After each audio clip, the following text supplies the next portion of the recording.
আমরা যারা নিজেদেরকে কর্পোরেট অফিসের এমপ্লয়ি মনে করি, আমরা কিন্তু কর্পোরেট অফিসের এমপ্লয়ি না ভাই, আমরা হইলাম ওই কর্পোরেট অফিসের বউ। এখন আপনার কাছে প্রশ্ন আসতেছে যে আমরা যদি বউ হই এমপ্লয়িরা, তাইলে জামাইকে, আমাকে হাজবেন্ডকে, আমাকে হাজবেন্ড হলো এইচআর, ওই হালায় আমাকে কাগজপত্র দিয়া দলিল কইরা বিয়া কইরা আইনা আমাকে শাশুড়ির কাছে ফালায় রাখছে।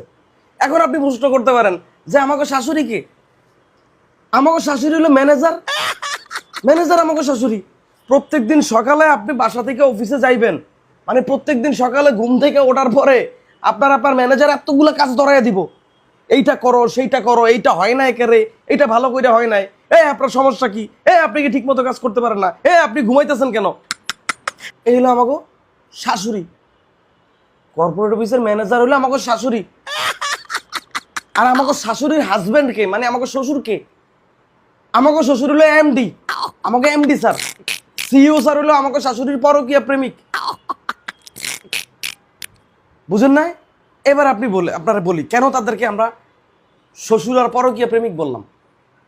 আপনি যখন আপনার শ্বশুরের কাছে গিয়ে বলবেন যে স্যার, ম্যানেজার স্যার না আমারে একটু ঝামেলা করতেছে, বা স্যার আমার না ইনক্রিমেন্ট হইতেছে না স্যার, আপনি যদি আপনার এমডি বা সিইওরে গিয়ে বলেন, সে বলবো যে আমি তো এসব কিছু জানি না, আমি এসব কিছু জানি না ভাই, তুমি গিয়া তোমার শাশুড়ির লগে কথা কও, মানে ম্যানেজারের লগে কথা কও।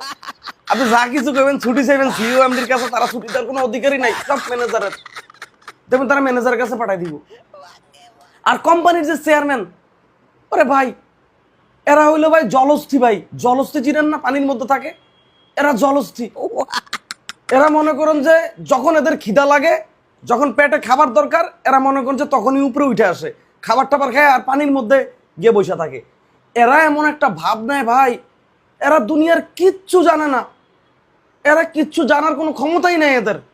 কিন্তু আপনি কি জানেন, সকল এমপ্লয়িদের পিছনে প্রথম আঙ্গুলটা ওই চেয়ারম্যান বাঙ্গির পুঁতি দেয়। আর এটার জন্য শুধু শুধু দোষ হয় ম্যানেজারের, দোষ হয় এইচআরের।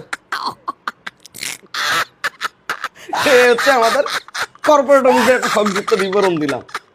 ধন্যবাদ। ভিডিওটা ভালো লাগলে অবশ্যই শেয়ার করে দিবেন আর আমার একটু ফলো করে রাখবেন। আল্লাহ হাফেজ।